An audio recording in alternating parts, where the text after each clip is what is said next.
Welcome everyone in a new episode of the Daily Dev DevRel Roast.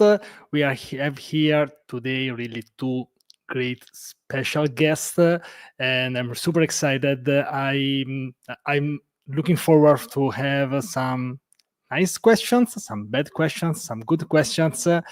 Let's do a sound check. Is everyone here? And hi everyone in the chat. Hi everyone. How are you? Hi everyone. Nice to be here. Perfect. So we'll stay together for about 1 hour. We also have, as usual, the CEO of Daily Dev, Nimrod Kramer. Before letting you speak, I would like Leah also to do a sound check and welcome here. Hello, hi everyone. Happy Wednesday. I did double check the day. I never know the day, but happy Wednesday. Classic. Me too. I feel like I'm living this long continuous life. Yes. So I also exercised on Tuesday instead of Monday. So now my week is absolutely messed up. And so let's start. And hi everyone in the chat. It's Thursday. Perfect. So today we will talk about DevRel as usual. We will have some questions. I want to have really an open discussion. But before we proceed, I would like to mention that all these events, they are organized by DailyDev, daily.dev. So you can check it out here during the event, after the event. I left the links. Links are everywhere, so you have no excuses to check it out.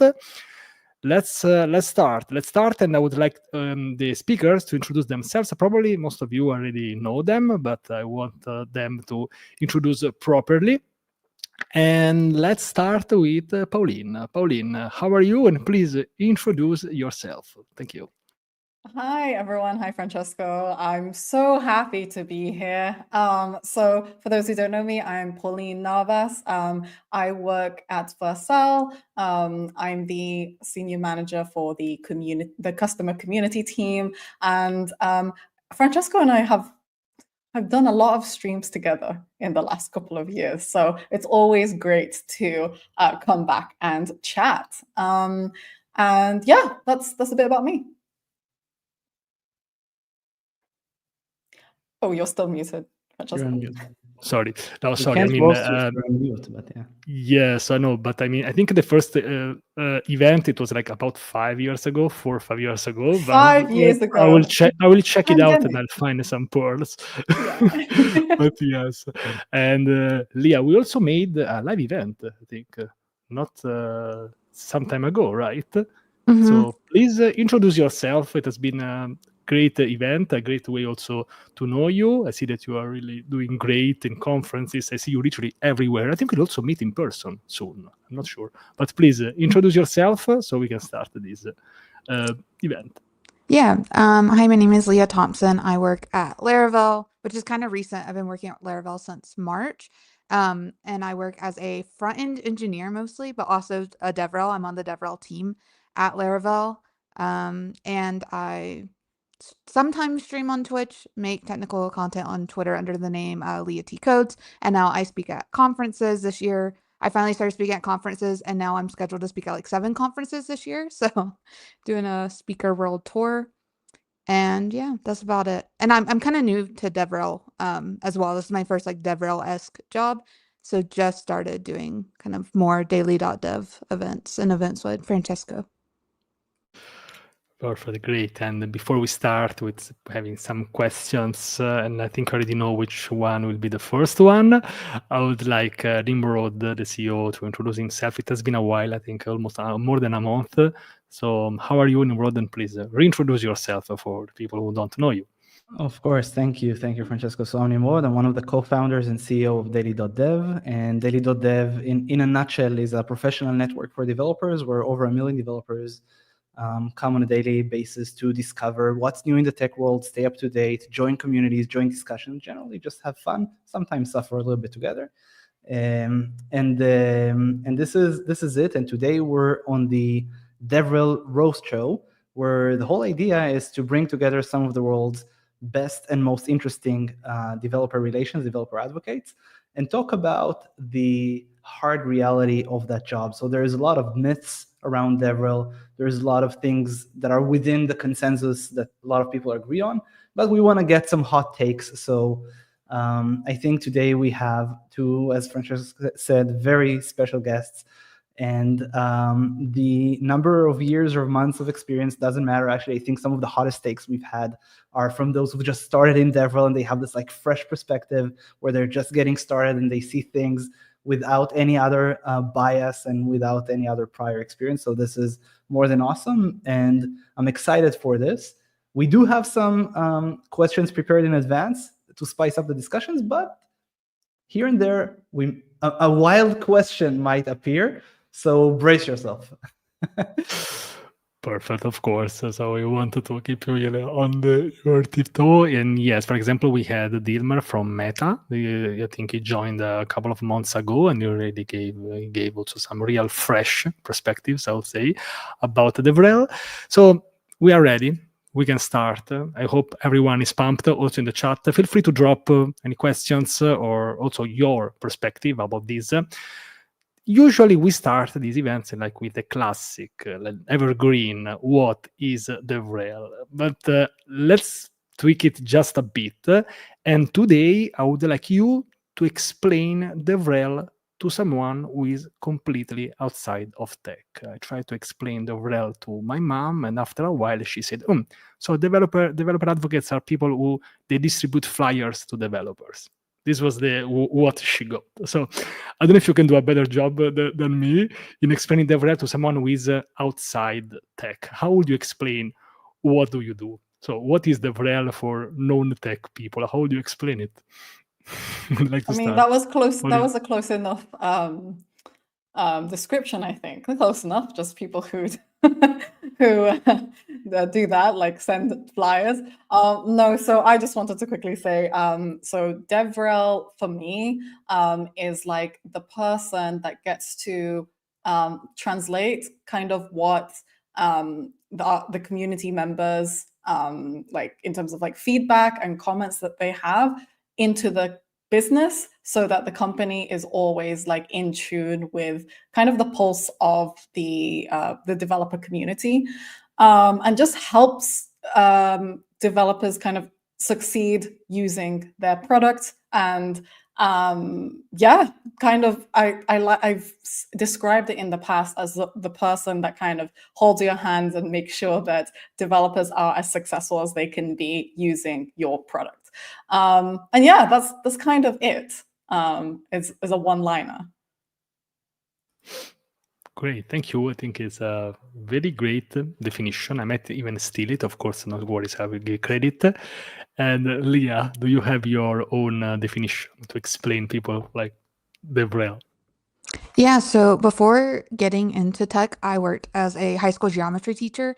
So I have prior teaching experience, and then a lot of people in my family are teachers. So I kind of lean more into like the education viewpoint of it. So I explain like developer relations and DevRel as kind of being like the glue between like the product and the community, going into the community and educating about the product and new things coming out. So like going to conferences and giving talks, explaining things and educating more people about the product and stuff like that. That's what I tell them. It's just like, oh, I go to conferences and I help like educate developers on stuff. And then I also still code. So is it basically just glorified marketing? Oh, I feel like I think it depends. Triggered. Yeah, I think it depends. Like I wouldn't. So before I was at Vercel, I was at a small startup, and DevRel actually sat under marketing. And I've published a blog post in the past about how I don't actually think that that is the best place for DevRel, because the marketing metrics and kind of your, like, what do you call them, OKRs and things like that, is it links back to how many people can you get into the funnel. And I'm not sure if that's the right metric, but also like DevRel is so different depending on which company you're at. And I feel like this is why it's such a varied role, and people struggle to like clearly define it, because there's so many different definitions, so many different ways like people are measuring their success. And so I disagree. I don't think it's glorified marketing, because marketing is very much like, oh, we need to get as many prospects as possible, get them into the funnel, get them to know about the company, and there's much more of a sales kind of attachment to that, whereas I don't believe DevRels and community folks are selling. They are, passionate about the product. They want to educate, and they want to really make sure that you're successful with it. Even if, we help you out and make sure that you're, super successful with using our product, and then you leave, well, that's fine, because our metric is different. That's my take on that. You don't want to fight Pauline anymore. Yeah, I'm like, all right, I'm not going to pop up any other wild questions for 5 minutes at least. Okay, then. Some companies, they do make DevRel into marketing, into just marketers. So I agree with what Pauline was saying. I don't think in general DevRel is marketing. Even at Laravel, we're technically under marketing, but if anything, I act more as a marketing engineer, where I'm creating landing pages for to help market products and stuff like that, and then doing actual DevRel things, but I'm not just a marketer. Whereas some companies, I feel like they hire someone for DevRel, but they don't really do DevRel. They're just helping market the product. They're just, I don't know, doing streams, doing ads almost, only doing those kind of things, and not really community outreach, and also using the product and programming with it and stuff like that.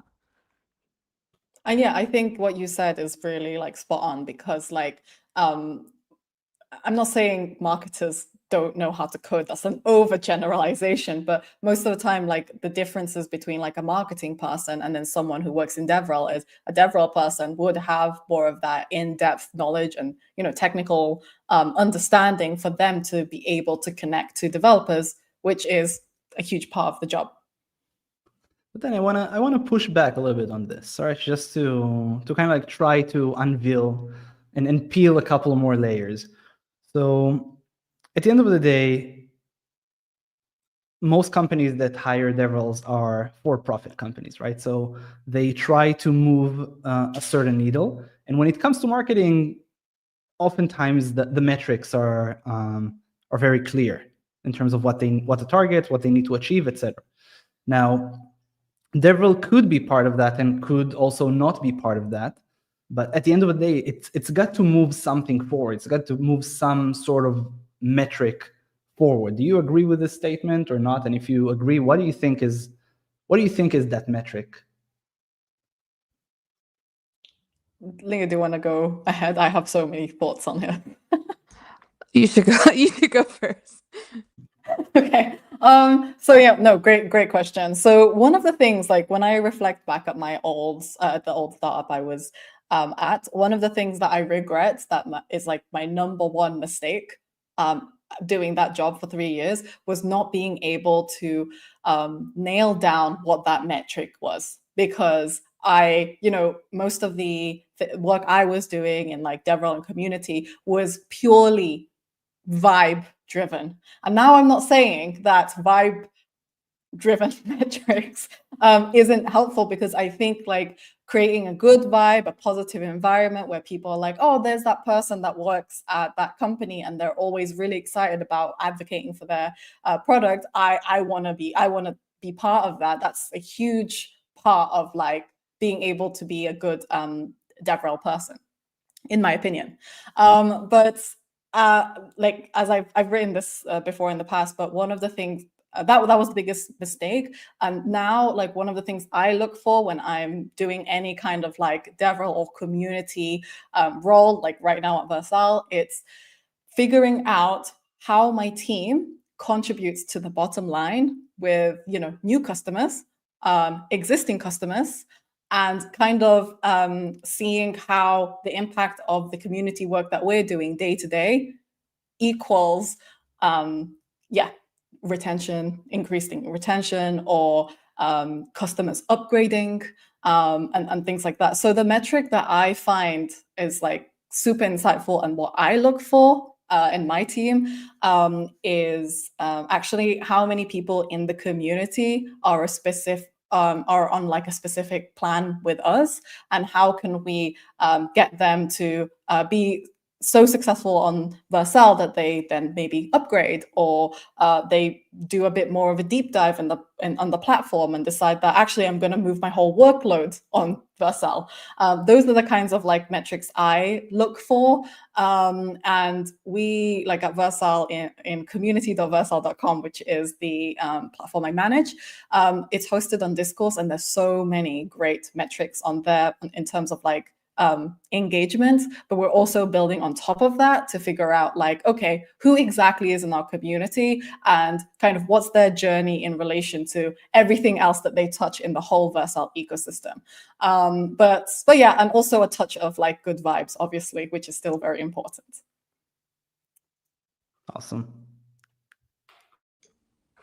I feel like it's harder for me to answer this because I've mainly been doing like engineering work since I joined. Like there's a lot of like landing pages and marketing pages for me to work on. So it's been more of that than the actual like DevRel side, besides like going to conferences. So I'm not really like in the metrics yet, especially like since I'm not in like a management position about it. But I would say like a lot of the metrics lately, like I've been involved in, is more so like if we change this button on the page and then we add in like tracking and stuff, how much is it actually like converting to like ticket sales and stuff like that? Not DevRel metrics per se. Besides that, I know like really important DevRel metrics I'd say is tracking like engagement and stuff on certain videos to see like, okay, do we need more content around this? Like, what is the community actually interested in? What do we not have a lot of content based around, but like this video is on that, it has a lot of views. Maybe we should like make more stuff around that and put more stuff out there and resources to help the community. Like stuff like that is really important. Those metrics are really important and something we focus on. I'd also like to just add, like you prompted me, Leah, when you're talking, but also like at Vercel, we have Cap, who is our head of developer community, and I know she hosts a lot of meetups around the world, and one of the metrics that she looks at is like basically how many people turned up, and that's more of the quantitative kind of data to push us to understand like, are these events working? Do we do more of them? But also like qualitative like metrics, which is more like, I had a good time. This is great. Vercel should do more of this because it makes us feel closer to the company and the wider community and things like that. And that is like, I just feel like you need to be able to define this well to then show the impact of your work. But yeah, that's a good example. Marketing is about quantity and DevRel is about the quality aspects of bringing in new business? I think, I guess you can oversimplify. I don't know if this is a super hot take. I'm scared that marketers are going to jump in and be like, no, that's not true. No, but I feel like in a nutshell, from the marketing organizations I've been a part of, it was all about lead gen and quantitative like data, like how many people are in our funnel right now and that we can like then convert. Whereas I feel like DevRel is a bit more of a balance. I mean, as I said, these days, as I'm managing my team, I try to align as much of the like return on investment of community initiatives to like actual business outcome. But on top of that, there's like qualitative, like good vibes kind of metrics that we also like look for. It's not really a metric, it's more like a feeling, a gut feeling. But yeah, I hope that answers your question. Next thing you know, we just quote you. Pauline said DevRel is all about quality and marketing is just about quantity. No. Just so you can tweet that. No, it's also definitely like a gray area, and it depends on the organization you're in, I guess. Yeah, but I really like that Pauline can, stand on a side and give like strong opinions. So this is why we like her, of course. So thank you Thank you. So we are 20 minutes in this event, and we didn't mention AI just only once. I think this is a personal record for these live events. But I think that now it's time. It's time to because also now there's been like the Google I/O, like everyone is talking about AI 24/7.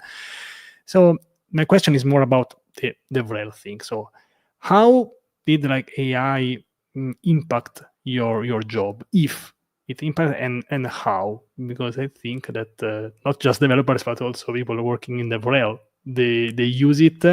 So I'd like to know if this changed your workflow and how, because you know that, for example, to what you did, what you said, Pauline, is that you try to be authentic, create a connection with people. AI seems going in the opposite direction. I don't know if I'll see like a long post just AI generated. This might give like the opposite feeling. So, what's your use of AI in related to developer relations, of course? I could rant about this, and I actually have a talk about this very specific topic, but I want to give the mic to Leah.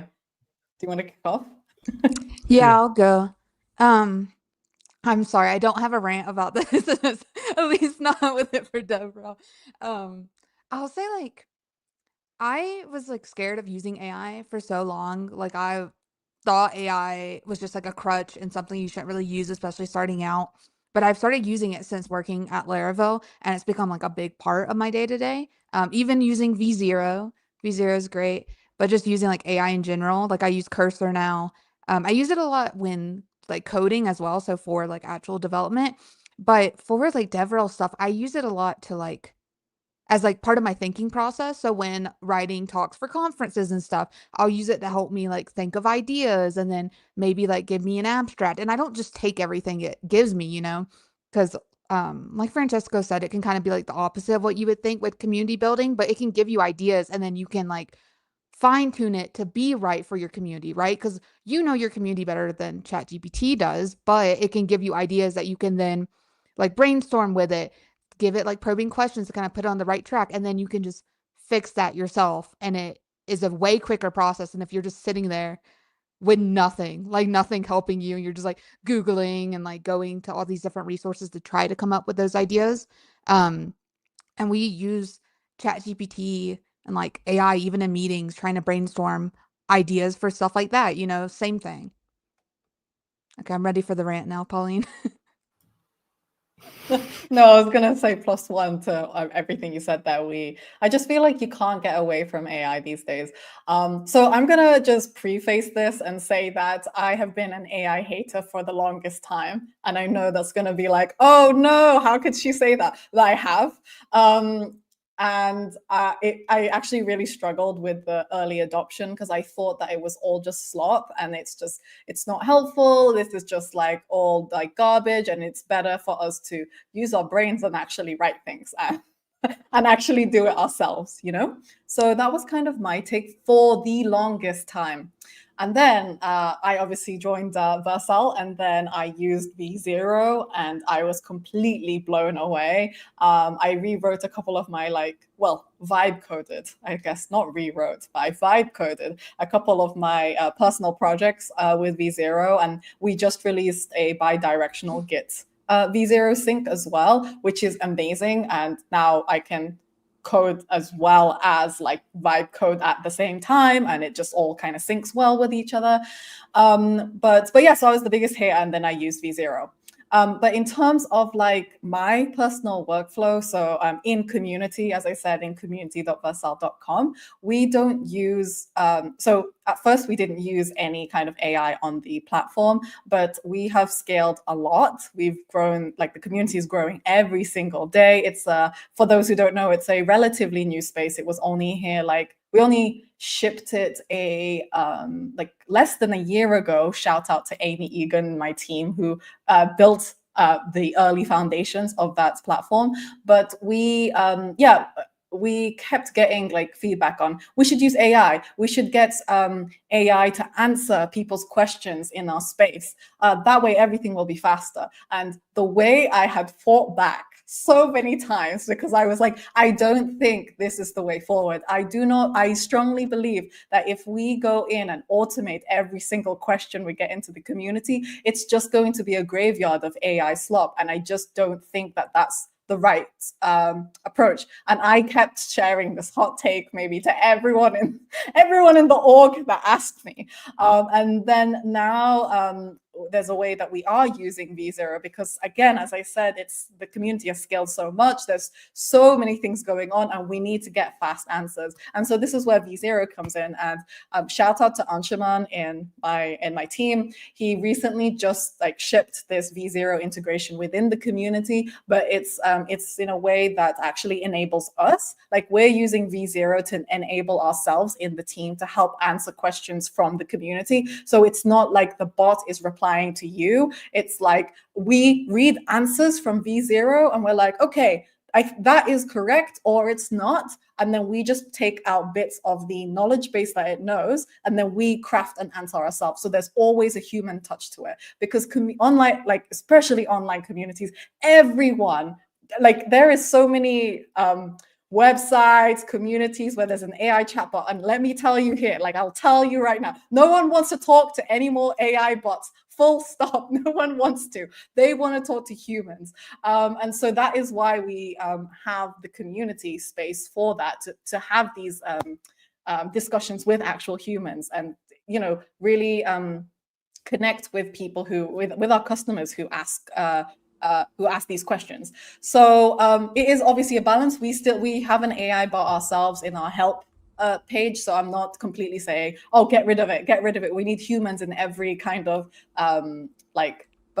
point.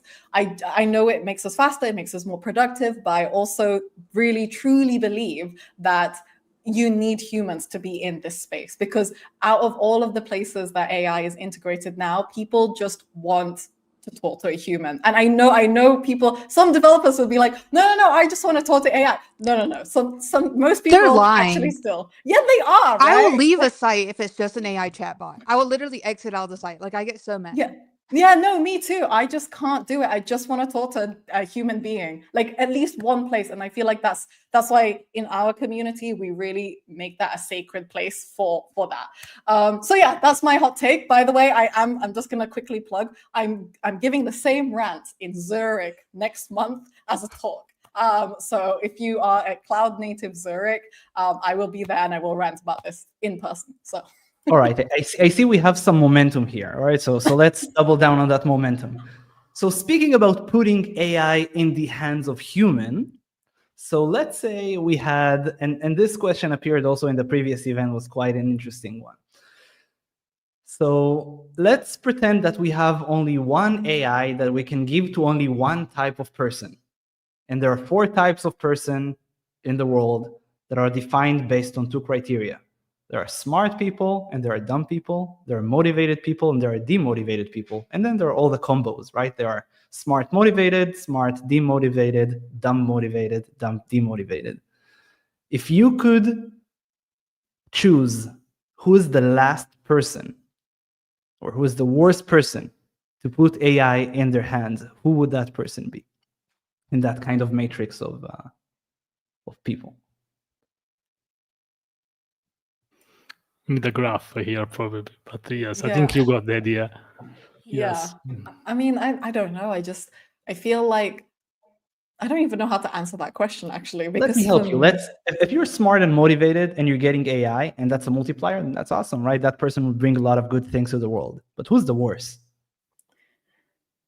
I guess people, I don't know. I don't even know how to phrase this. I guess people who are a little bit more likely to not kind of accept the truth in the output that is not a lot of people, I don't know the exact percentage, and this is just an overgeneralization, but maybe some people use certain AI tools and they're like, oh yeah, everything that comes out of this AI must be fact. And then they go into in-person conversations and they're like, oh, my ChatGPT said this, or my AI said this, when maybe it's not 100% accurate. And you should, there's always there's a disclaimer in most AI chat bots these days, like, we can make mistakes. So make sure if you check important information. So I guess, like, to answer your question, it would be people who are just accepting the reality and the truth from one prompt or one service because they said that, when they should actually like do a bit of digging themselves. I don't actually know which category that is specifically. All right, we can double down on that. Leah, what do you say? I feel like I have like a congeniality answer, which is just like, I don't think it's like you can type it by just a category and say like, oh, this category, a person is like the one you shouldn't give AI to at all. I don't think you can do that. I think it's more kind of like along the lines of what Pauline was saying, of the people who just like accept any prompt, or even like the people, and it's not even like a type of person though. It's just like the people who will take confidential information and just throw it into AI and ChatGPT and just not even think about it. Like, just think because there was someone who told me that one of their coworkers threw stuff into ChatGPT. It was completely confidential. There was like multiple notes in this document from their like teammates at work. They threw it into ChatGPT. It deleted all of them, and they accepted all the changes because they didn't even see what it did. I would say someone who does that is a person who like uses AI the worst and should have AI last. But it's not even like they can't even be categorized. It's just like what people do, I guess. What do you say, Francesco? So who is the worst? What do you mean by worst? Like the most dangerous? Yeah, the person that would probably cause the most amount of harm if they get AI. It depends if it's at their advantage or their disadvantage, because a dumb person will just do dumb things by definition. So this might harm like everyone, including themselves. A smart person, and motivated person, no, it can be very good or very evil. So if a person is really motivated to be evil, maybe we need another graph also with evil and good probably in this graph. So we need a 3D. I feel actually that maybe one. smart and dumb are just nasty definitions. It could be just skilled and unskilled, right? And but I feel like even if you're skilled, you could start relying on AI too much and become lazy still. So that's like my point. And like people who are like dumb, right? You can use AI to get smarter. Like if you're like dumb at something, you can use it to skill up and be better at it. And they might not be lazy. Maybe they just are dumb to other people, but they're motivated to become smarter so they can use AI to be better. That's why I didn't like said you can't really like categorize it by that. Yeah, it just depends on the person. Yeah, but I think that it acts as a multiplier. So yes, probably we need more variables in this equation. Of course, here we are having fun. I also created this during the live stream. So I'm sorry, but probably next time we need to create this earlier. But yes, so I think that probably a motivated evil person can do a lot of intentional harm. A dumb motivated person, I don't know, can also do a lot of things. Because I think the motivated one probably it will do like not damage because it's doing nothing. So if you do nothing, I don't know if you're doing damage or not. So at least it's more like a flat thing, which can also be very bad. But that's it. So I would say more in the motivated. When you are motivated and you do something wrong, you cause even more harm. That's on my point of view. We've gone off script. Maybe Francesco, you can go ahead with the next one. Yeah, sure. So I would like to both of you now. So first of all, thank you so much for coming here. I'm really having a lot of fun in this one. I would like you now to talk a bit about your community. So the Laravel community, the Vercel community. I'm sure you have many things to talk about that. And maybe I would like to ask you what makes the community you are in really special. Because I think this is a great opportunity, because I strongly believe that the community is just made by people and not a Discord server. So what about your community intended as people, and what is something that you really like? about that? Who'd like to go first? Do we have rants here? Rants have precedence. No. I'll go. I would say for me, what makes the Laravel community special is just how nice everyone is, and also how much they love Laravel.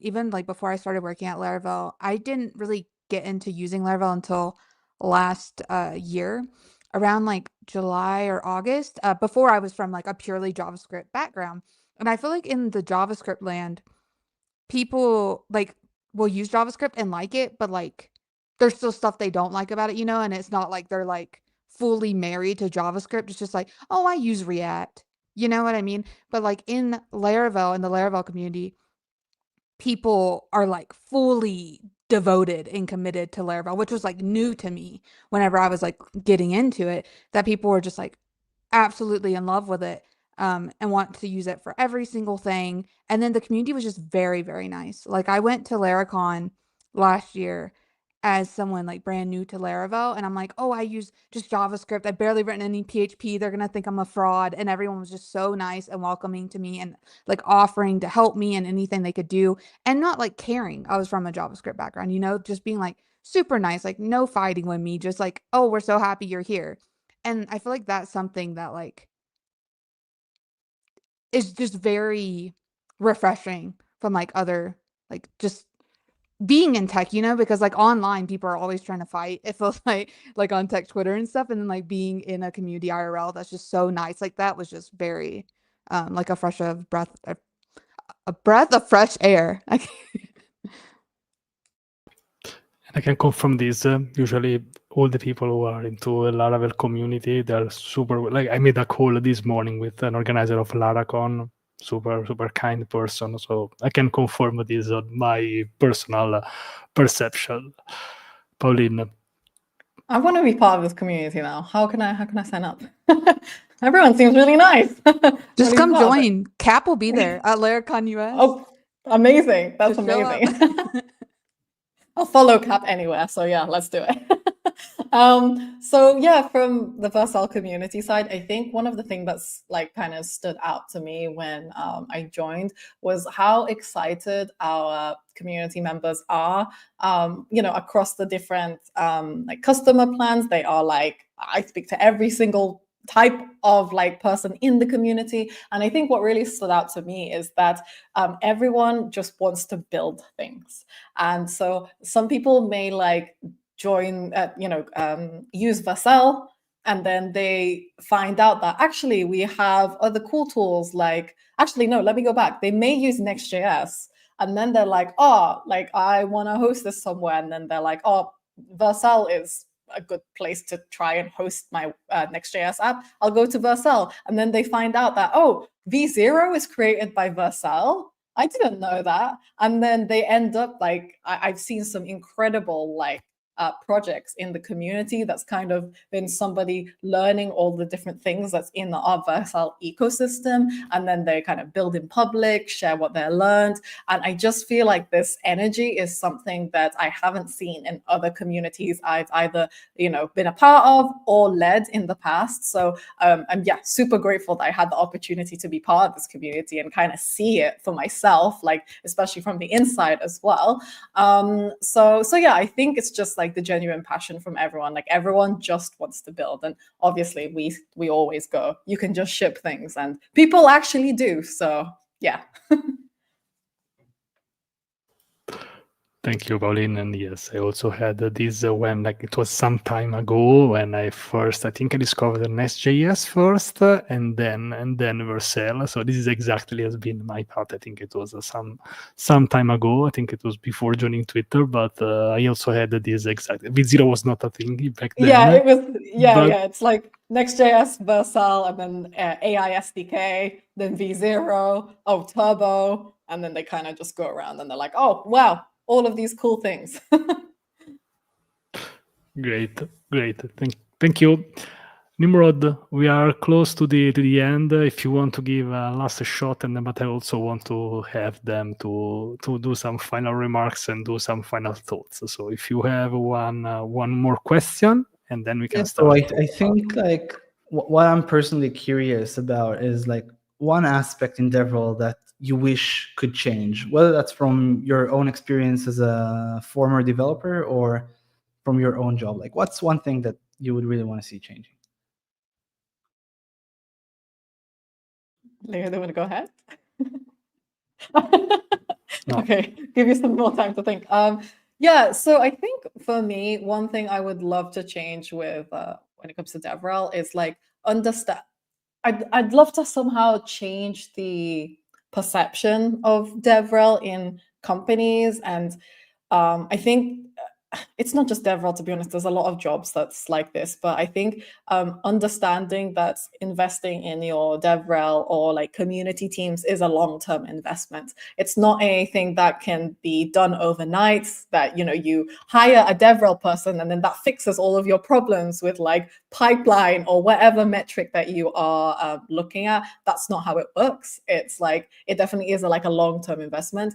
And I think that's something that a lot of startups that hire early for this kind of role don't fully grasp, because then they're like, okay, the metric that we have is grow as fast as possible. And it's like, great, cool. But then once it stagnates and, the focus kind of shifts to maybe building relationships with customers and people in the community, suddenly it's like, oh, do we actually need this team? And then you see the usual pattern of like laying people off or like moving them from a different team and things like that. So I think like one thing I'd love to change is just understanding that this isn't a role that you just hire someone for like a month and then they do some magic and then they leave and then that's good. Like, no, it's a long-term investment. Again, which is why I'm super grateful for Vercel, because from the get-go, compared to other companies I've been a part of, they just get community. They just get DevRel people. And I don't have to fight anyone to be, although I could,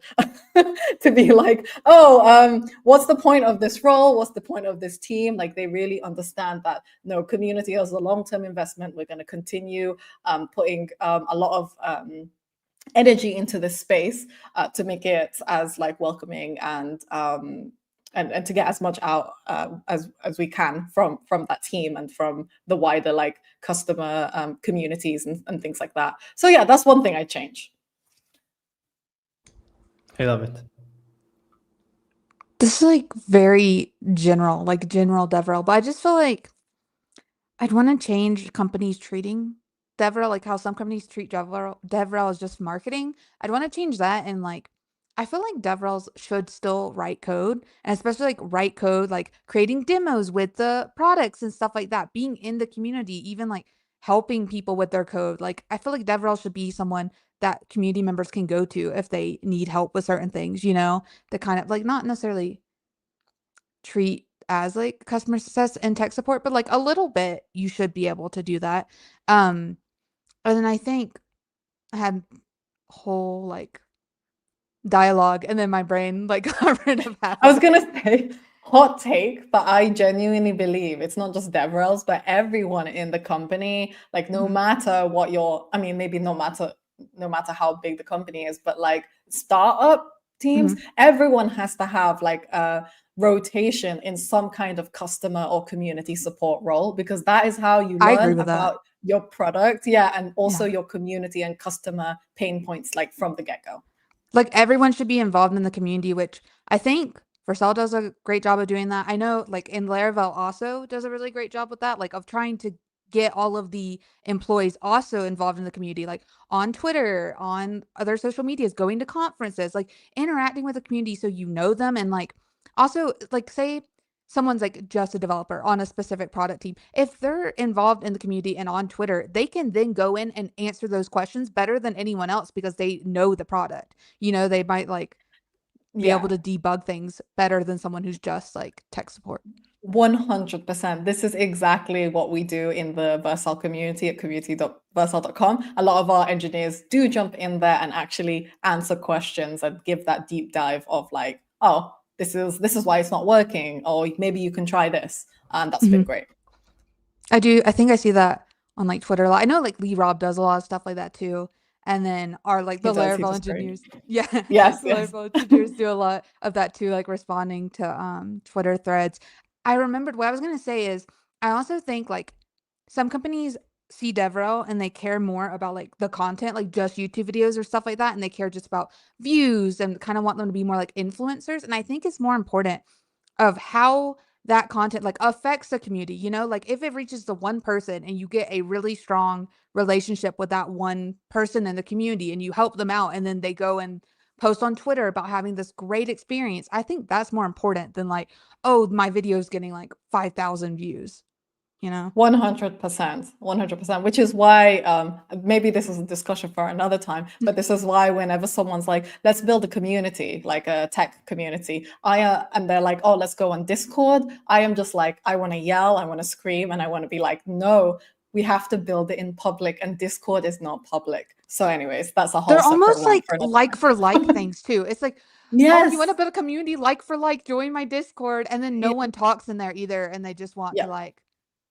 get engagement on their stuff. I agree Yes, with yes, that. yeah. No, I've seen this way too many times, and I'm like, nope. Now we do everything in public, and like the Vercel community is all like, yeah, it's indexable as well, so you can search anything that's related to Vercel, and then you'll find it on Google, and it just lands you directly where the discussions are happening. So. Mhm.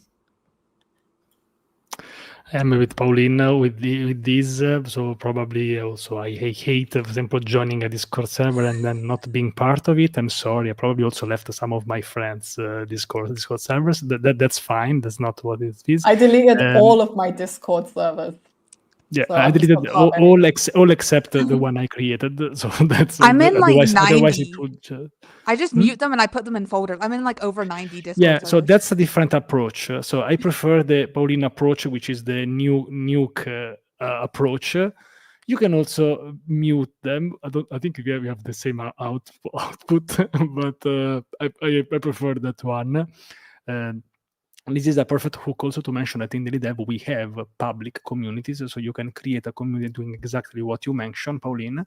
And basically you can have posts that are public, everyone can see them, and they are also very specific about that company or specific about a framework. So we have the Upright team, other teams. So this can also be a nice thing to explore. Of course, we don't force, but we are on this approach of doing things in public, so you can also have different posts with different pictures, and it's more organized compared on Twitter. Because, for example, it happened to me that, like, if you are a company, maybe you want to post some memes, maybe because you are on Twitter, but then maybe when you don't want to have a timeline of memes, unless that's your style, of course. I saw companies that are, instead of doing like very community focused posts on squads on the dev, and I think this is a great choice and a great alternative. So shameless plug, but it's something that you can try it out. Yeah. And I just wanted to say as well, it's not like I definitely see some value in having like private communities within a big open community. And that's actually some experimenting that we're doing at Vercel. Like we have our community platform, but on top of that, we are having like smaller private groups where it's not necessarily all public, but it's an elevated group for the most active people in the community, for example. So it creates that kind of exclusivity that certain people who contribute a lot in the community can have, or specific grouping in the community that's aligned to a specific, I don't know, like plan or whatever. So yeah, like I could rant about this. There's so many thoughts I have on like platform design in general, but I won't talk about it here. But yeah, very aligned to what you said, Francesco. I do think Discord communities make sense too when they're for like, especially reoccurring IRL meetups. Like there's like a lot of PHPX meetups that have started recently. And I think that makes sense for Discord communities versus just like having a huge one for like the whole company that you're trying to do like all tech support and stuff like that through. Yeah. Needs to give a tech talk, a TED talk. Yes, I could as well, and I would. Anyone wants to give me a platform, I'll do it. Great. So you can even make like a full series or episodes. I think that everyone will be interested into that. Really huge fan of strong takes. Perfect. So Nimrod, we are almost crossed 1 hour. I think it's time to wrap up. I really enjoyed this episode. What about you? It was a lovely episode. Definitely, we had a couple of hot takes here. And I want to thank both you, Francesco, for hosting, and Pauline, Leah, for you participating and contributing from your knowledge back to the community. We've had quite a few participants in today's discussion, and we might also reshare the content afterwards so that more people get to see that. It's also going to be published in the DevRel squad on daily.dev. So Squad is kind of like the new era for discourse, which is a place where you can grow a developer community in public, indexable, everything, but it's built on top of the daily.dev social graph, which means you get a lot of exposure in front of the community in an organic manner, which is the exact opposite of what's happening in Discord, which is very close, and you got to work really hard to bring in people that then you won't talk with any one of them. So I really welcome you to go on and check the DevRel squad on daily.dev and join. It's entirely free, and we're sharing knowledge there. We're having some discussions. Here and there, we have some controversial takes and some innovative opinions around different things that are happening in the world. So I more than welcome you all to join. And yeah, maybe like a final remark from each one of you. Your message to the world peace. Please. But more opinionated, hopefully. Yes, please. World peace. JavaScript and PHP can be friends. I think proof of that is that my manager, Chris Sev, is married to Cap, who is like head of community at Vercel. It doesn't get much more friendly than that. I'm going to the Vercel Denver meetup that is this month, I think. Yeah. JavaScript and PHP can be friends. I feel like that shouldn't be a hot take. One of our DevRels even did a video recently of using Next.js with a Laravel API. Laravel is like known for not having like an opinionated or like being super opinionated on what people use for the front end with it. Like we have tools like Inertia.js that makes it really easy to use a React and Vue front end. Like I've always used React on the front end with Laravel. Even with the landing pages, we use Alpine.js. People are free to like use Next.js on the front end and use Laravel on the back end. We just want to be friends with everyone. We're just very chill, not trying to, fight or do anything. PHP devs are like Vercelians and Vercel devs in the way we just want to ship. We just want to ship things however people want to ship it. Just go out and do it, and that's cool. There's my world peace statement. Thank you. That was the hook for Twitter. I'm sorry, Leah, but you know how it works. So he had to move something, move some emotions. But this is how Twitter works now. Sadly, I know that. I think I spend too much time on Twitter lately. Yeah, Pauline, some final thoughts. Thanks for coming. I just wanted to say +1 to everything Leah said. Like, yeah, that's so true. From me, it's not really a hot take. It's more of just pointing people to the Vercel community. I feel like I've been saying community.vercel.com throughout the stream, but it is the place that we are building out to connect our like customer and developer base together. It's the place where you should go if you have any feedback about anything in the Vercel ecosystem. And if you want to connect with us, we also, like the community team at Vercel, do host like online events pretty much every single week where you get to do a deep dive on one of the areas of one of our products, and we also bring customers and community members on board. So if you want to be part of that, please definitely check it out. And yeah, I hope to see some folks at SHIP. I will be there. If anyone wants to meet and chat about community, I'll share more of my hot takes. But yeah, that's happening in New York, June 25th. You can find tickets and things at vercel.com/ship. And that's everything. I'm so sorry to piggyback off of that. I forgot to mention Laracon US. I'm so sorry. Great idea, Pauline. Laracon US is in Denver this year, and it is July 29th through 30th. So if anyone's interested in that, please go get your tickets on laracon.us, which I did the redesign for that site. So it's one of the things I did for, one of the first things I did for Laravel. And also I'll be one of the speakers. So if you don't like the talk I give there, please do not tell me that. Just say it's amazing. But feel free to ask me any questions about Laravel if you are there. Thank you, both of you. I have the bug that I didn't meet any of you, except for Nimrod, of course. So I will try and check my schedule and see what I can do. But now I'll keep traveling around the world, and I think at some point we will have a selfie together, Leah and Pauline. We will make it at some point. We were, I think, close a couple of times, but it didn't happen. Thank you so much for coming. We really enjoyed this one. I think we can get some very good ones and take some parts of it. Nimrod, last words are for you. Thanks for coming, and see you are in great shape. So I will let you end this fifth episode of the Daily DevRel Roast. Amazing. And can't wait already for the next event. So shameless plug. Every month we do this kind of event. Again, we invite some of the best and most interesting developer advocates and DevRels from all over the world, from all over the tech ecosystem, and in so many different niches and domains and industries. So we're really excited for the next event. We're going to have some really awesome speakers. We can't expose them just yet, but stay tuned and looking forward. Yes, I can't say, but I have the names here, but we will share about this soon. If you want, of course, you know what to do. Just keep in touch, subscribe to the channel, and or everything else. Thanks for coming. It's 8 p.m., so a bit late for my usual routine. I think I'll have dinner and I'll have go to bed. Thanks again, and you can check Pauline and Leah. I left links below. Follow them everywhere. Check Laravel, check Vercel. You know what to do.